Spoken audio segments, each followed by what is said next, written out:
आपकी बात सुनने की पाबंद हूँ, ओके? क्या हो गया? हाँ? तुम कब तक मुझसे इस तरह मिसबिहेव करती रहोगी? क्या तुम्हारे अलावा मेरा कोई कॉलिंग नहीं है उसके साथ, मैं किसी से बात नहीं कर सकता। मुझे आप में और आपके किसी भी कॉलिंग में कोई दिलचस्पी नहीं है। You gone mad? क्या हो गया है तुम्हें पता है तुम्हारे उस तरह फ्लाइट की रिफ्यूज कर देने से मुझे उसके सामने कितनी शर्मिंदगी का सामना करना पड़ा। I'm sorry for that. लेकिन उस बात से मुझे ये बात का अंदाजा हो गया, तुम उस मूड में छोड़ के मुझे वो सो कॉल्ड तुम्हारी कोलीग उसे कपे मार सकते हो। देखो नादिया तुम उससे मिलती क्यों नहीं हो? मेरे साथ उससे मिलो, जस्ट आस्क हर कि मैंने उसे तुम्हारे बारे में क्या बताया। Why don't you ask her? तो क्यों झूठ बोला? कह देना था ना उससे कि आपका फ्लाइट टाइम सिर्फ 35 मिनट है और 35 मिनट से ज्यादा किसी से ताल्लुक नहीं रखते। Nadia, I say shut up. You shut up, okay?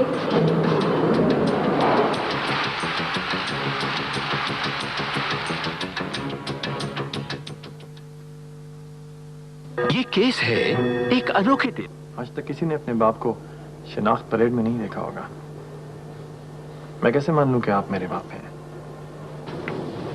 मेरी बेबसी से अंदाजा लगा लो बेटा, मैं बाप हूं तुम्हारा। यहां क्या लेने आए हैं? आपने तो सियासत की और अपनी जान बचा ली, और उसी सियासत के हम लोग ईंधन बन गए। मुझसे गलती हो गई बेटा, मैं समझा शायद सियासत अब मिडिल क्लास में आ गई। इस्तेमाल करते रहे हैं ये लोग हमें, लेकिन मैं इन्हें इस्तेमाल करूंगा आप पर। तुम अब कुछ नहीं करोगे। यहां से रिहाई के बाद तुम अपनी एक नई जिंदगी शुरू करोगे। मैं अपनी नई जिंदगी का रास्ता आपसे पूछकर शुरू नहीं करूंगा। यहां तो बुनियादी इंसानी हुकूक हासिल करने के लिए भी जद्दोजहद करनी पड़ती है। सबक लूंगा मैं आपसे। खैर, आप जाइए यहां से और आइंदा मुझसे मिलना मत आइएगा। मैं तो बेटा माफिया मांगने निकला हूं। मैं डरपोक आदमी हूं, लेकिन तुम मेरी तरह बुज़दिल ना बनना, इसलिए कि यहां बुज़दिल आदमी के लिए कोई जगह नहीं होती। इसीलिए तो मैं बात नहीं करना चाहता कोई। तुम फिक्र न करो, तुम्हारी रिहाई के लिए मैं हर अदालत में जाऊंगा। अच्छा, और अपनी रिहाई के लिए किस अदालत में जाएंगे आप?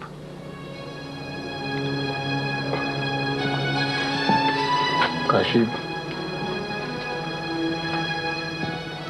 हाँ जी, छुट्टी मिल गई आपको मुझसे मुलाकात के लिए? क्या जरूरी था यार, फॉर्मेलिटी पूरी करना कोई इतना। ये फॉर्मेलिटी नहीं है।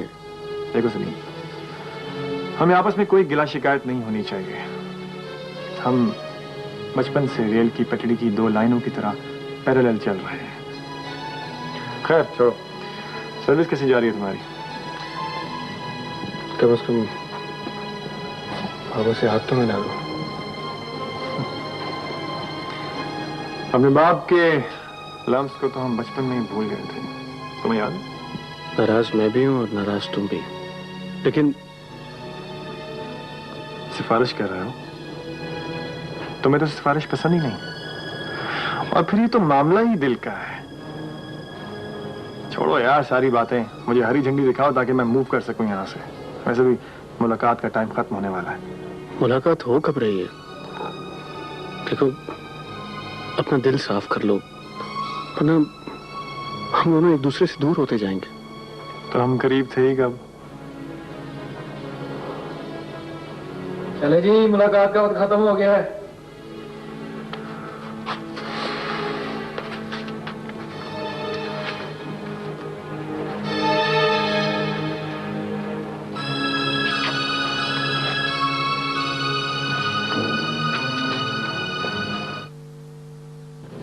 हाँ माँ, मैं बोल रही हूँ। बाबा आ गए हैं तुम्हारे, आके मिल लो।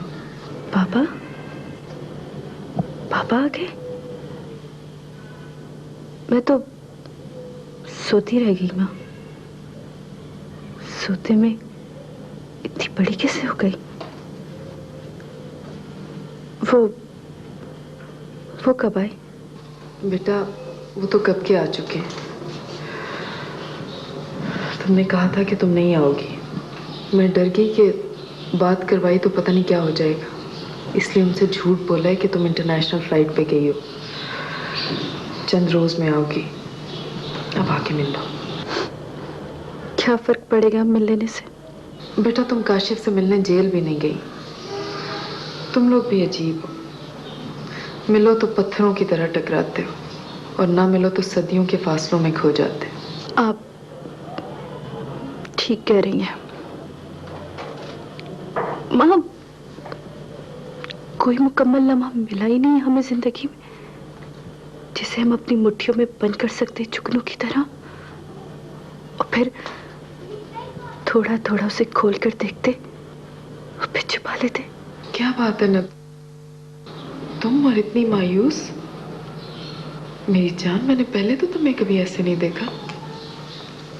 क्या जमशेद से कोई अनबन हो गई है? सब एक जैसे होते हैं। हो जाता ना आदमी कभी कभी मायूस। आप भी तो हो जाती है ना। क्या उन्हें पता है? उन्हें पता है सब बेटा, उन्हें सब पता है। तो फिर इसी तरह रहने दीजिए माँ। हम बर्फ की दीवारों में चुने हुए लोग हैं। एक होगी गर्मी पिघला सकी न डूबते उभरते सूरज की तपिश। वक्त की बेरहमी ने हमारे दिलों को ग्लेशियर के टुकड़ों में तब्दील कर दिया है। हम क्या करें?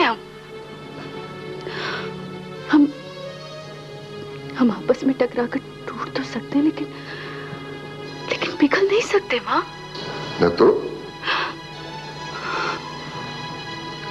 तो बेटा तुम्हारी गुड़िया, तुम्हारे फ्रॉक्स, तुम्हारे हेयर क्लिप्स, न तो बेटा, न तो राधिया।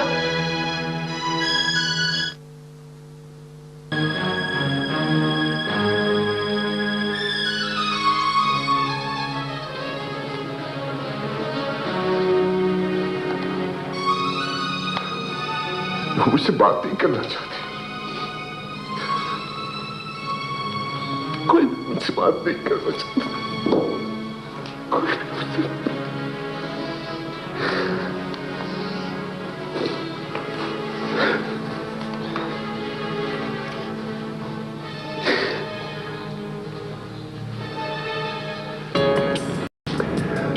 आप लोगों के नंबर बड़ी मुश्किल से तलाश किए मैंने।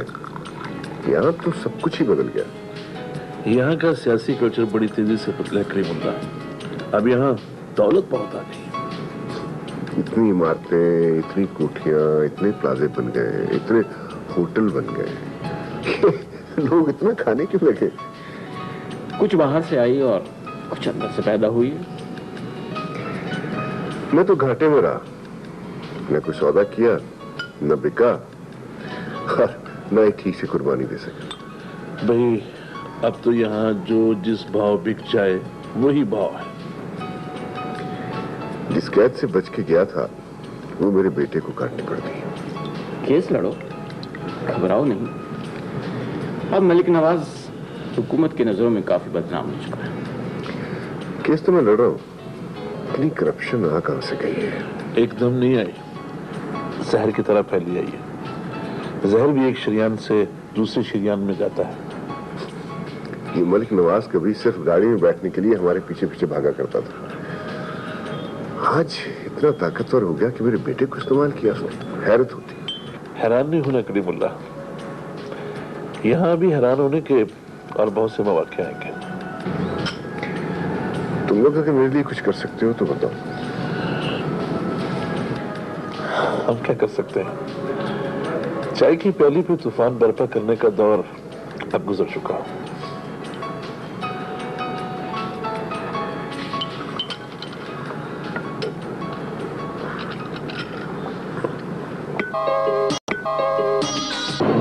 अस्सलाम वालेकुम। आओ, अस्सलाम वालेकुम। कैसे हो? इजी फ्लाइट से? जी।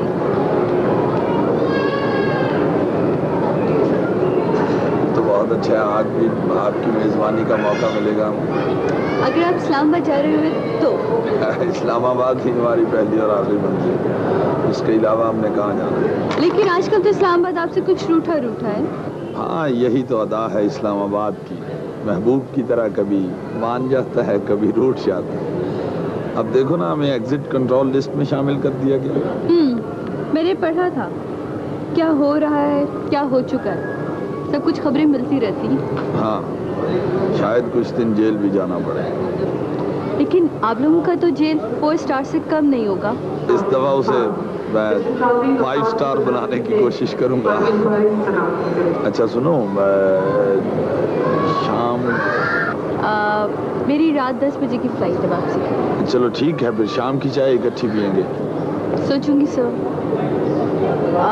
सर मेरी फ्लाइट का टाइम हो गया, मैं चलती हूँ। चलें ठीक है, फ्लाइट में तो शायद बातें करने का मौका ना मिले, फिर होटल में सही।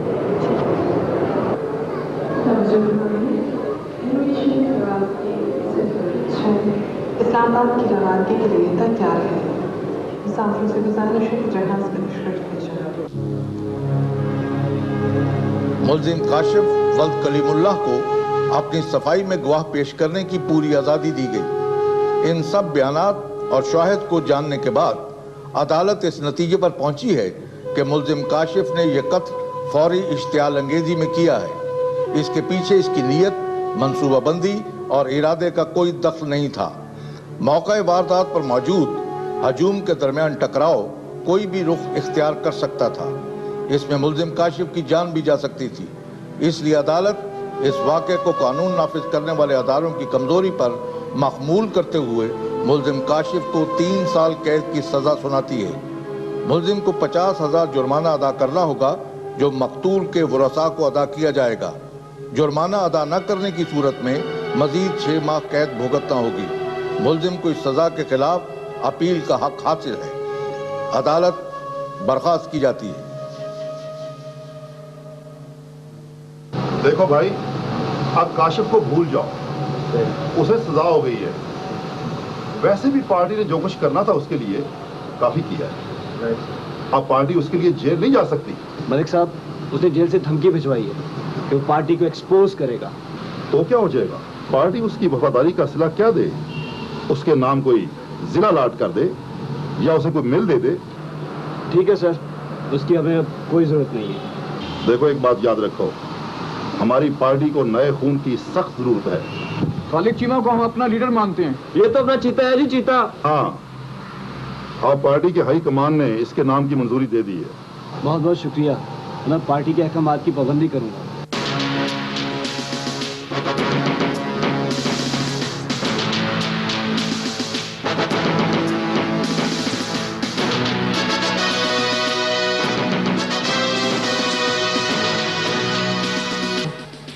मैं जानता हूँ सर, ये एक ऐसी जेल जहाँ हर ममनुआ शय आसानी से आ जा सकती है। और देखो, ये यूनिवर्सिटी नहीं है जहाँ तुम्हारी लीडरी चलेगी। सुना तो यही था कि जेल में जाके आदमी लीडर बन जाता है।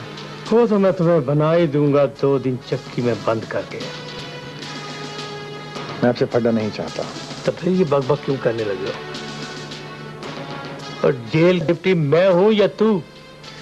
जो कुछ जेल के अंदर होता है वो मुझे मालूम है, लेकिन मैं किसी को बताऊंगा नहीं। ब्लैकमेल करना चाहता है? और क्या देखा तूने? सर, देखा ये है कि ड्रग्स कैसे अंदर आती हैं और किस किस कैदी को क्या क्या मराहत हासिल है। अच्छा, सब कुछ होता है फिर मुझे अपना हिस्सा चाहिए। हिस्सा? आपकी मेहरबानी में से। क्या चाहते हो? खुल के बात करो। सर, मैं कैदियों को पढ़ाना चाहता हूँ। ठीक है, मैं इंतजाम करूंगा कि तुम कैदी बच्चों को पढ़ा सको। शुक्रिया सर, मैं यहाँ बेकार नहीं रहना चाहता था। ले जाओ इसे।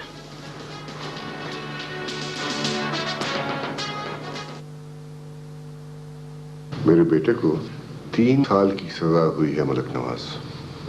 मालूम है मुझे फिर ये कि ये 3 साल तुम्हें अपनी जिंदगी में से देने होंगे।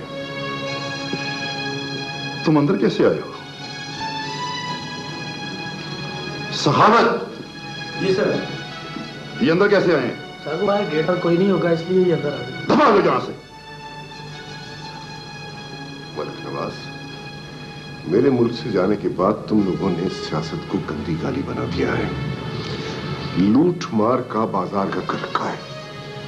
लेकिन मैं अपने बेटे को तुम्हारे लालच का ईंधन नहीं बनने दूंगा। तुम्हारे दौर की सियासत क्या आबे कौसर से धुली हुई थी? कोई परमिट प्लाट नहीं मिलता था, याद है? कब्जा ग्रुप की सियासत तो वो बहरहाल बेनकाब करेगा। तुम उसे मिलने तक देंगे? जेल में रहते हुए भी हम उसे पुलिस मुकाबले में पार कर सकते हैं, याद रखना। मलिक नवाज, मैं सियासत छोड़ चुका हूं, खामोशी की जिंदगी गुजारना चाहता हूं। मुझे मजबूर न करो कि जो कुछ मेरे पास है मैं I've got nothing more to say. जो कुछ करना है कर लो, मैं देख लूंगा तुम्हें।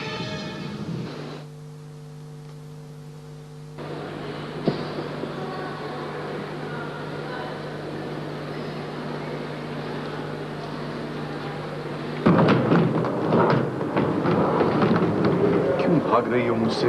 मैं भाग रही हूँ? तुम गए थे छोड़ के मुझे अकेला घर पे। कितनी सख्त जरूरत थी मुझे। भाई मेरा जेल में था, बाप मेरा हजारों साल बाद घर वापस आया था। घर जाने को जी नहीं करता, हॉस्टल के कमरा काट खाने को दौड़ता है। हकीकतें वहशतों की तरह लिपटती हैं, ख्वाब आंसुओं की तरह आंखों से बहते हैं। मगर तुम्हें तो अपने कुली को टाइम देना बहुत जरूरी था ना। देखो नादिया, मेरे लिए क्या जरूरी है और क्या जरूरी नहीं है ये मैं अच्छी तरह समझता हूँ। मैं जरूरी नहीं हूँ तुम्हारे लिए। ये कौन कम बात कर रहा है? देखो, तुम्हें मुझसे पूछना चाहिए था कि वो कौन है। मैं क्यों पूछूं किसी के मुतालिक कि वो कौन है? अब प्लीज तुम मेरा पैकेज मुझे दे दो, मैं यहाँ तमाशा नहीं बनना चाहती हूँ। तमाशा मैं बना रहा हूँ या तुम? तुम। ठीक है, तुम मत बनो तमाशा, जाओ।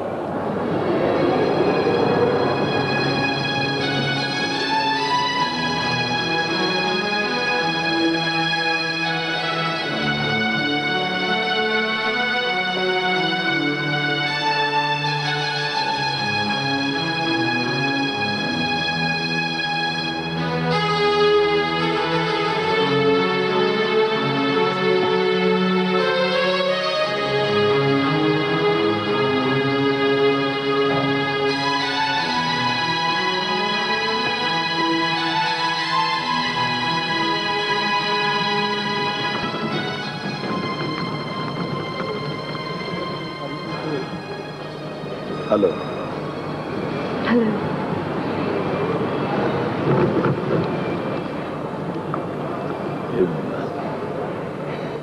देखिए, अब हमारा कोई कसूर नहीं है। ये वक्त का धारा पुलों के नीचे से गुजरने की बजाय एक ही दायरे में क्यों बहना शुरू हो गया है? क्या मतलब? मैं समझी नहीं। ये हम बार बार क्यों मिल रहे हैं? मैं क्या कह सकती हूँ सर? अच्छा लग रहा है आपका यूं बार बार मिलना। मेरा ख्याल है कि आपसे बात होती रहनी चाहिए। ये रख लीजिए। ये क्यों? फैशन के तौर पर नहीं, जरूरत के तौर पर रख लीजिए। पर मुझे जरूरत नहीं है। अगर हमें जरूरत है तो आप रख लीजिए। मेरा मतलब है कि इसका आपके पास होना हमारे लिए जरूरी है। कभी आदमी नहीं भी मिल सकता तो बात तो हो सकती है ना। वो ये मेरा ख्याल है कि आपको यकीनन अच्छा लगेगा फोन पर हमारी बातें सुनना। ये आप क्या कह रहे हैं सर? भाई, हमने तहरीक इस्तेहकाक पेश कर दी है। लेकिन आप बहुत बड़े आदमी हैं और मैं बहुत मामूली घराने से ताल्लुक़ रखती हूँ। इससे क्या फर्क पड़ता है? वो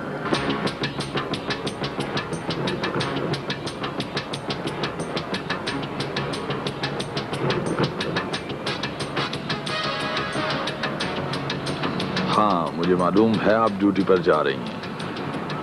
आज भी हम आपको नहीं रोकेंगे, लेकिन सोचने का मशवरा जरूर देंगे। क्या? ये भी जहन में रखिएगा, हम जैसों का कुछ पता भी नहीं होता, कभी जेल के अंदर और कभी जेल के बाहर। बहरहाल मुलाकात तो कहीं भी हो सकती है, ये रख लीजिए। नहीं शुक्रिया, आप मेरे हॉस्टल या ऑफिस फोन कर सकते हैं। चलिए, आपका इतना कह देना ही हमारे लिए काफी है। मैं चलूं? Okay, duty is duty.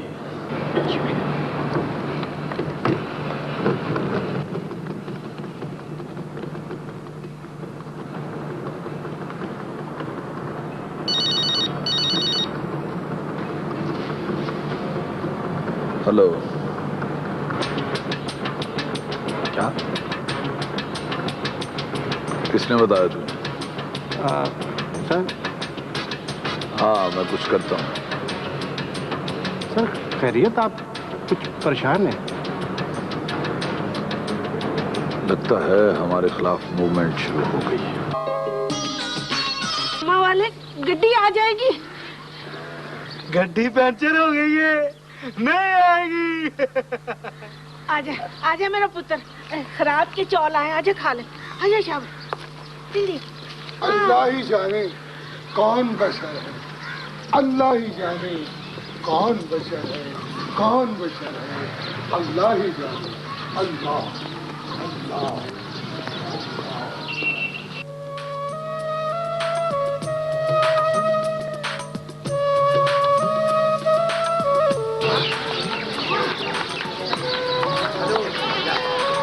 तुम खाना लेने नहीं आए? हाँ तो रहा हूँ। इतनी देर हो गई है। देर नहीं हुई, तुम सुबह से खाना पका लेती हो और फिर मेरा इंतजार करती हो। मुझे डर लगता है ना कि किसी दिन कोई एक्सप्रेस ट्रेन रुकेगी और तुम उसमें बैठ के चले जाओगे। यहाँ कोई एक्सप्रेस ट्रेन नहीं रुकती। रुक तो सकती है ना? अगर नहीं रुकेगी तो खुद रोक लूंगा। क्यों? उसमें तुम्हें बिठाकर लाहौर ले जाऊंगा। तुम अपनी अम्मी को क्यों नहीं बुलाते हो?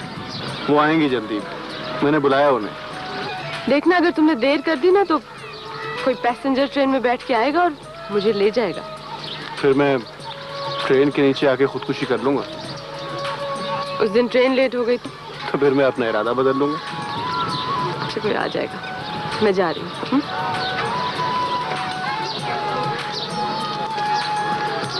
अच्छा, तुम खाना बांध के रखो, मैं अभी आता हूँ। भाई तुमने नादिया से नहीं मिलवाया, मैं जाऊँ रिश्ता लेने? मामला कुछ सीरियस लगता है। पागल और मोड़ी लड़की हो। तुम्हें उससे मोहब्बत है?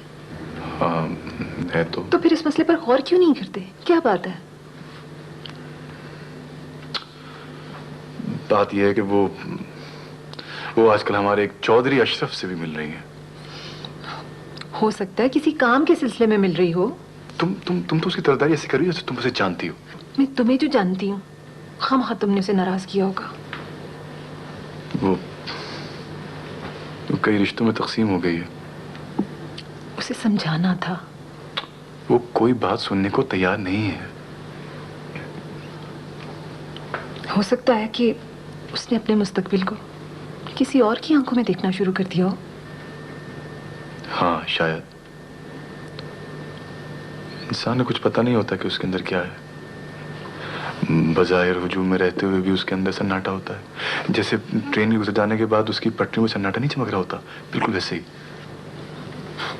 बहरहाल मैं अब चलती हूँ। मेरी ज़रूरत हो तो बता देना, मैं उससे बात कर लूँगी।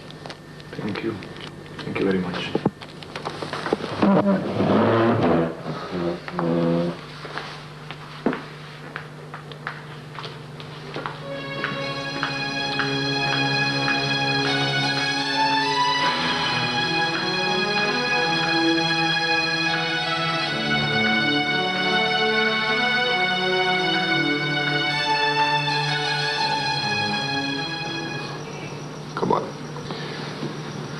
कोई मुझसे मिलने को तैयार नहीं। ऐसा क्या किया है मैंने? नादिया बच्ची है, ना समझ है, बहुत मूडी है वो, खुद ही आ जाएगी। जब दिल में हुक उठेगी तो खुद ही चली आएगी मिलने। आखिर बच्चों के दिल में गुबार भी तो बहुत है आपके खिलाफ। तुमने सर चढ़ा रखा है सबको। सलमा, आखिर मैंने ऐसा कौन सा कसूर किया है? लोग रिस्क कमाने बाहर नहीं जाते? क्या उनकी औलाद उनसे नफरत करने लगती? तुम्हारा जाना कुछ और तरह का था। कलीम प्लीज, मेरे जख्मों पे अब नमक मत छिड़को।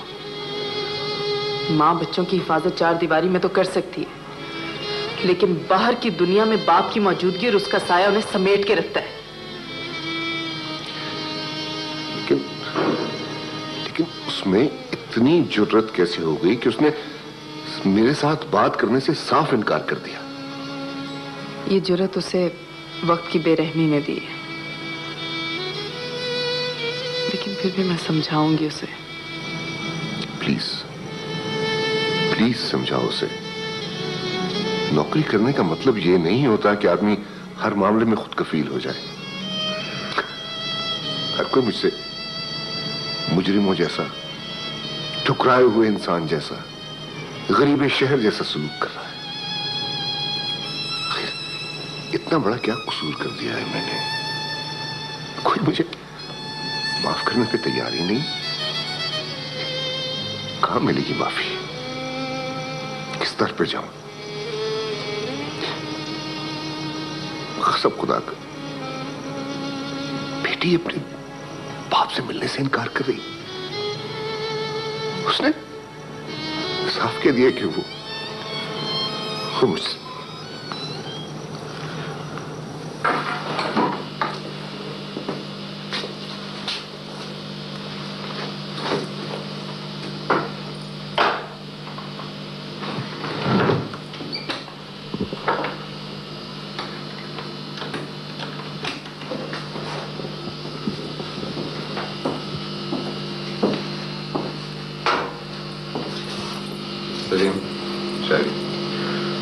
मैं अब घर जा रहा हूँ। ये ट्रेन तो यहाँ से 2-1 मिनट रुकेगी।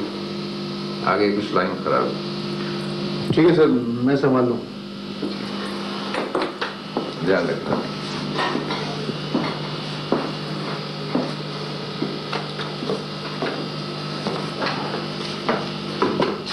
सर चाय बनाऊँ आपके लिए? चलो हाँ ले आओ। अच्छा, लोग सही कहते हैं, बीवी जब माँ बन जाए और फिर आप जैसी माँ तो बहुत रहमदिल हो जाती है। आहिस्ता बोलो बेटा, बाप है वो तुम्हारा। अगर आपको उन पर रहम आ गया तो सुलह कर लीजिए आप उनसे। कुछ नहीं लगते वो हमारे। तुम यूं समझो बेटा कि वो इतने साल जेल में रहे और अब रिहा होके आए। काश वो जेल में ही रहते, हम कम से कम उनसे मिल तो सकते थे। बरसों जलावतनी काटी है मैंने। बहुत साल सोशल सिक्योरिटी पे गुजारा किया है। मगर अब हमें आपकी जरूरत नहीं है। आप सबको अभी मेरी जरूरत है। किस चीज की जरूरत है? रिश्ता ढूंढने के लिए, हाथ पीले करने के लिए, या जहेज बनाने के लिए? देखो बेटा, अब मुझसे ये सब कुछ नहीं होता। मुझे भी इस बात की किसी से तवक्को नहीं है। मुझे अपने गुनाहों का कफारा तो अदा कर लेने दो। आप इस बोझ के नीचे से कभी नहीं निकल सकेंगे। नादिया बेटे, मैं जानता हूं मैं दोबारा इस घर में अपनी जगह नहीं बना सकता, लेकिन मुझे यहीं कहीं पड़ा तो रहने दो। मैं छोड़ के जा रही हूँ। आपको तो पता ही है कि मैं हॉस्टल शिफ्ट हो चुकी हूँ। यहां से तुम सिर्फ अपने घर जाओगी?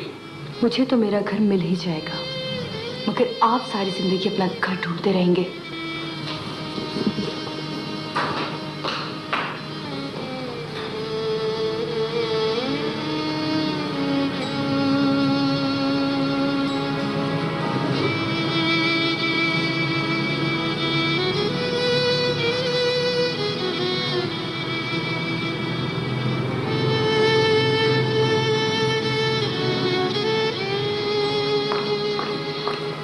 क्या किया तुमने? ऐसी बदतमीजी कि हाल तक नहीं पूछा बाप से और लगी करने के लिए शिकवे। क्यों पूछती? हाँ क्यों पूछती मैं उनसे? क्या किया उन्होंने आखिर हमारे लिए? एक बात बता दूं तुम्हें, तुम ये मत समझना कि तुम लोग मेरी सिलाई कढ़ाई पे पलकर जवान हुए। अगर उनके भेजे हुए ड्राफ्ट तुम्हारे पेट में ना जाते तो सचमुच गलियों की खाक छान रहे होते तुम लोग। I'm sorry, मैं शर्मिंदा हूँ, मगर न जाने क्यों अम्मा उनके लिए हमारे दिल में वो मोहब्बत नहीं आती, न जाने क्यों। शायद ये हमारी बदकिस्मती है कि वो। बेटा चलो बस चल के माफी मांग लो अपने बाप से। नहीं, मैं माफी नहीं मांगूंगी, बल्कि मैं ये घर छोड़ के जा रही हूँ। क्या हो जाता है मुझे?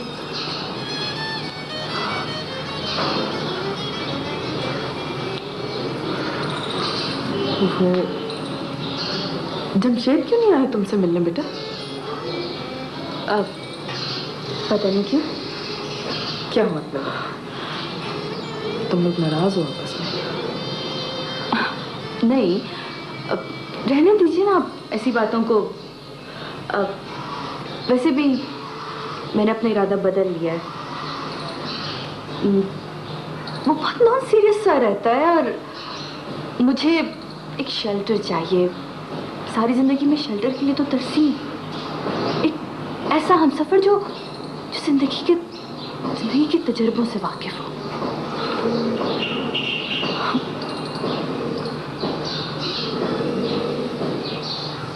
क्या कह रही हो? मैं ठीक कह रही हूँ और बहुत सोच समझ के कह रही हूँ। बेटा इधर देखो, कौन है? अम्मा आप क्यों परेशान होती हैं? ऐसी कोई बात नहीं है। मैंने पूछा वो कौन है? कोई नहीं है। मैं भी इस बारे में कुछ कहना नहीं चाहती। इस बारे में तुम कुछ कह नहीं सकती हो। वो है कौन? आप पॉलिटिशियन है।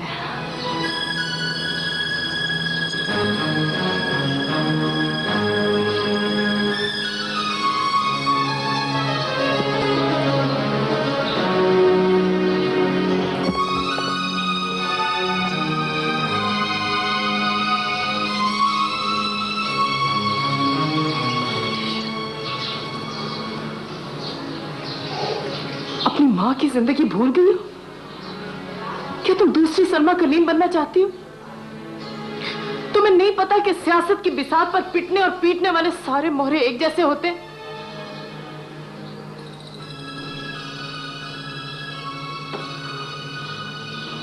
तुम भटक रही और मैं तुम्हें भटकने नहीं दूंगी। जब भटकूं तो रोक लीजिएगा ना मुझे। अभी क्यों परेशान होती हैं?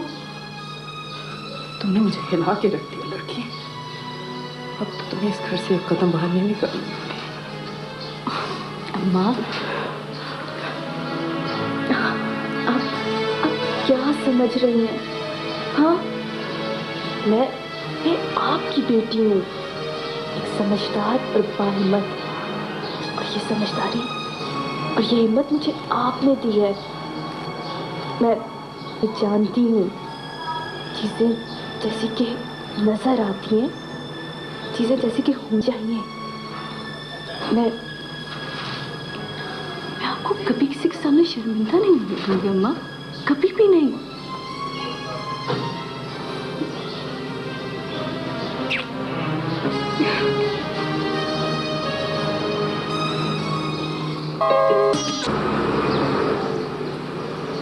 अस्सलाम वालेकुम। जी फरमाइए। आपको हमारे साथ जाना होगा सर। अच्छा तो आप लोग आ गए। सर आप जानते हैं कि हम मजबूर। नहीं, आप लोग क्यों मजबूर हैं? आपने मुलाजमत करनी है करें। कल को हमने आना है, आपने हमारी बात भी माननी है। मैं पूछ सकता हूं कि आप किस जुर्म के सिलसिले में तशरीफ लाए? एक तो आप पर नाजायज असले का केस है। इसके अलावा जब आप वजीर थे तो आप पर गबन और नाजायज तरीके से ठेके देने का इल्जाम है। मैं तो सोच रहा था कि शायद कोई कत्ल शत्ल भी डाल दिया होगा। सर बस आप हमारे साथ चलें। हाँ हाँ, क्यों नहीं। मैं एक सूटकेस तैयार कर लूँ। सर आप जो हुक्म करेंगे आपको पहुंच जाएगा। इस वक्त आप हमारे साथ चलें। अरे मैं खुद चलता हूँ, बात करना उनसे।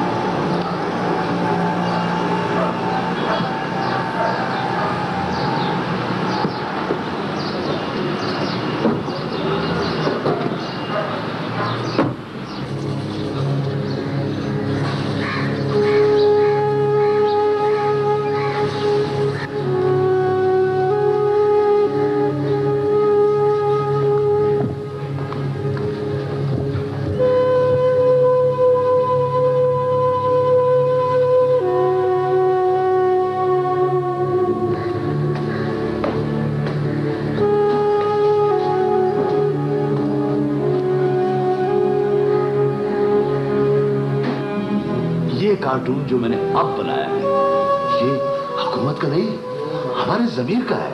हमें ये पता नहीं जमीर जिंदा है या मर चुका। मंसूर मैं कलीमुल्लाह हूं। कौन? कलीमुल्लाह? वो तो मर चुका। हाँ शायद मर चुका है। हाँ तो फिर उसे छोड़ो। ये देखो ये कार्टून, ये मैंने मुल्क लूटने वालों के, ये कब्जा ग्रुप के, राशियों के, बेईमानों के, मुनाफिकों के। मंसूर मैं तुम्हें घर ले जाने आया हूँ, मेरे साथ चलो। कहाँ लेके जाओगे? वो शहरी किले की तो बैरिक्स गिरा दी गई है जहाँ मेरे कार्टून कैद हैं। तुम्हें पता है उनके नाखून निकाल लिए गए। हाँ मैं जानता हूँ। जानते हो? तो फिर मुझसे क्या पूछते हो? जाओ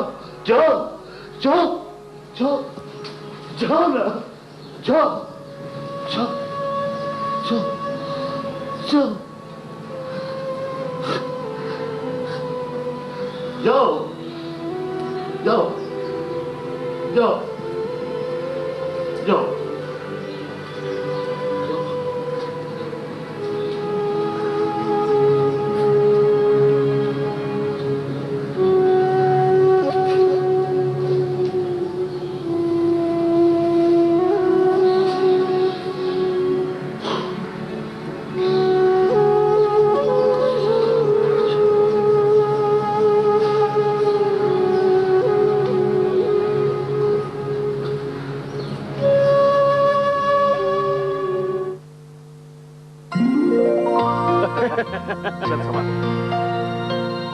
बस तेरा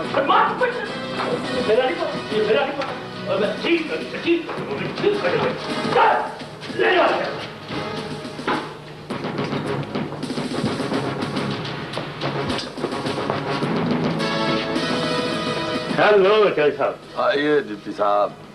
खैरियत जनाब?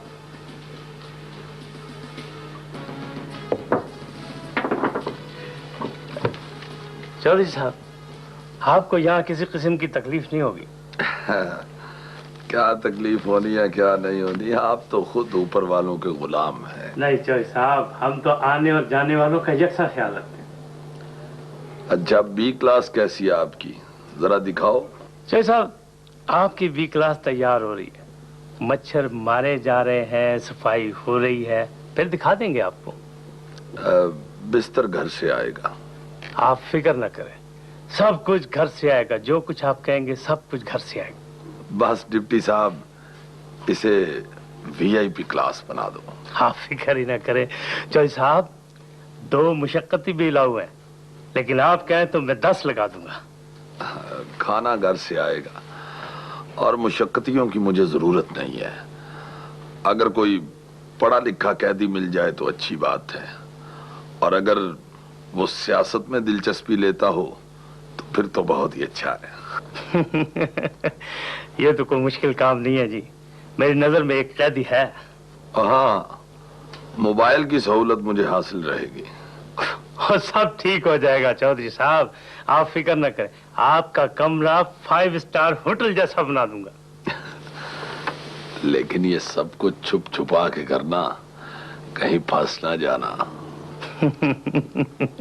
आप फिक्र न करें, मक्खी पर नहीं मार सकती यहाँ पर। दोस्तों, अल्लाह ने हमें जिंदगी इसलिए नहीं दी कि इसे हम अंधेरे में गुजार दें। हर आदमी अंदर से मासूम होता है, उसके हालात और उसका माहौल उसे उस जगह लेकर जाता है जहां से वो वापस नहीं आ सकता। अगर तुमसे गलती हुई है तो कोई बात नहीं, अल्लाह तुम्हें इसके साथ साथ खुद को संभालने का मौका भी देता है। हमें अपने माहौल को बदलना होगा, यहां के कल्चर को बदलना होगा, और इसको बदलने का सिर्फ एक तरीका है कि सियासत का मौजूदा निजाम बदल दिया जाए। ये काम हमें करना है, बाहर से आके कोई नहीं करेगा। ये माहौल, ये कल्चर हमें बदलना होगा और हम बदलेंगे। तुम्हें डिप्टी साहब ने बुलाया है।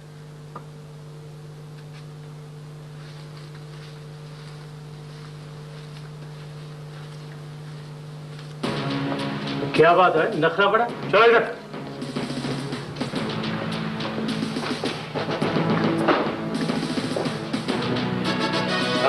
साहब। आओ जी डिप्टी साहब।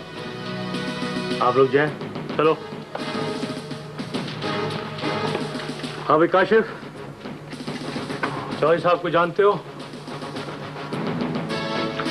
मैं तुझे इनके जुर्म भी जानता हूँ। वेरी गुड, फिर तो बहुत मजा आएगा जब मिल बैठेंगे दीवाने दो। मुझे यहाँ किस लिए लाया गया है? काशिफ, कागजों में तुम्हारी ड्यूटी चौधरी अशरफ के साथ है। ये दो मुशक्कती ले सकते हैं। कागजों के अलावा यहाँ मुझे और क्या करना होगा? करना क्या है यार, गपशप लगाएंगे। तुम मुझे सियासत पढ़ाना, मैं तुम्हें पढ़ाऊंगा। मैंने आपको क्या पढ़ाना है जी? या मैं तुम्हें कन्विंस कर लूंगा तुम मेरी पार्टी में आ जाना, या तुम मुझे कर लेना, मैं तुम्हारी पार्टी में चला जाऊंगा। चौधरी साहब, आप ऊंचे आदमी हैं, ऊंची सियासत करते हैं। मैं एक सी क्लास कैदी हूं।